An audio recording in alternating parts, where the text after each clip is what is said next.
आज के समय ईरान में फिर से विरोध प्रदर्शन हो रहे हैं। ईरान के सभी 31 प्रांतों में ये विरोध प्रदर्शन अब देखे जा रहे हैं। ईरान में कई बार विरोध प्रदर्शन हुए हैं और उन्हें सख्ती के साथ दबा लिया गया है।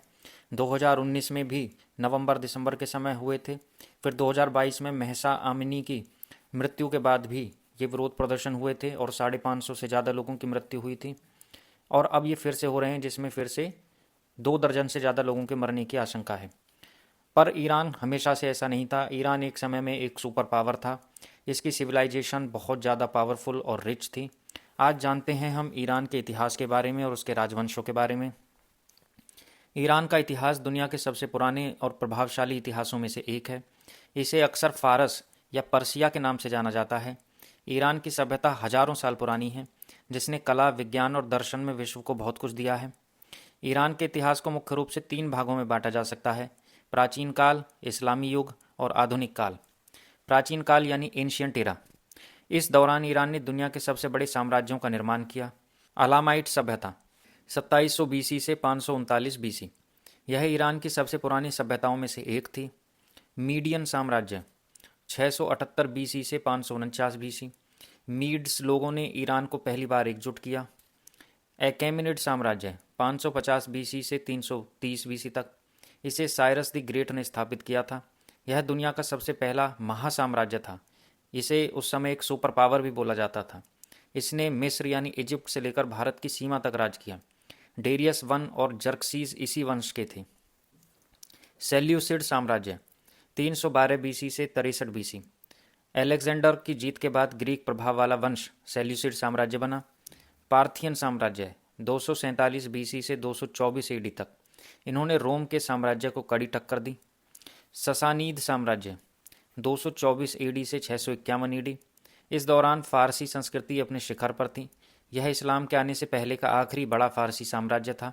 इनका मुख्य धर्म जरतुस्त्र या जोरोएस्ट्रियनिज्म था। इस्लामी युग मेडिवल इरा 7वीं शताब्दी में अरब हमले के बाद ईरान में इस्लाम का आगमन हुआ। राशिदुन, उम्मयद और अब्बासी खिलाफत। ईरान अरब शासन के अधीन रहा, लेकिन फारसी भाषा और संस्कृति ने अरबों को प्रभावित किया। सामानिद और बुईद राजवंश भी हुए, इन्होंने फारसी संस्कृति का पुनर्जागरण किया। सेल्जुक साम्राज्य हुआ, मध्य एशिया से आए तुर्किक लोगों ने राज किया। फिर मंगोल हमला हुआ 1219 ईडी में। चंगेज़ खान और बाद में तैमूर द लेम ने ईरान में भारी तबाही मचाई। सफ़ावीद से कजार तक का भी सफ़र देखते हैं, यानी the golden age to monarchy या golden age to monarchy. Safavid राजवंश 1501 से 1736 तक रहा। इस वंश ने शिया इस्लाम को ईरान का राजकीय यानी ऑफिशियल रिलीजन बनाया। इन्होंने एक मजबूत आधुनिक फारसी पहचान दी। अफशारिद राजवंश, नादिर शाह ने इसकी स्थापना की। उसने भारत पर हमला करके कोहिनूर हीरा और तख्त ताउस लूटा था। जंद राजवंश, शिराज को अपनी राजधानी इसमें बनाया गया। कजार राजवंश 1789 से 1925, इस दौरान ईरान ने अपनी बहुत सी ज़मीन रूस और ब्रिटिश प्रभाव में खो दी। फिर पहलवी वंश और क्रांति हुई। मॉडर्न इरा में हम इसे पढ़ सकते हैं। पहलवी राजवंश 1925 से 1979, रेजा शाह और उनके बेटे मोहम्मद रेजा पहलवी ने ईरान को तेज़ी से वेस्टर्नाइज करने की कोशिश की, उसका पश्चिमीकरण करने की कोशिश की। तेल की वजह से ईरान अमीर हुआ, लेकिन लोग शाही शासन से नाराज़ थे। फिर इस्लामी क्रांति हुई 1979 में। आयतुल्लाह खौमेनी के नेतृत्व में एक बड़ी क्रांति हुई। शाह को देश छोड़ना पड़ा और ईरान एक इस्लामी गणराज्य यानी इस्लामिक रिपब्लिक बन गया। तो ईरान के प्रमुख राजवंश को हम एक नज़र में देखें तो अकेमनिड डायनेस्टी 550 से 330 बीसी तक रही। ये पहला महान साम्राज्य था जिसमें साइरस द ग्रेट हुआ। ससानीद एम्पायर 224 से 651 ईडी, इसने इस्लाम से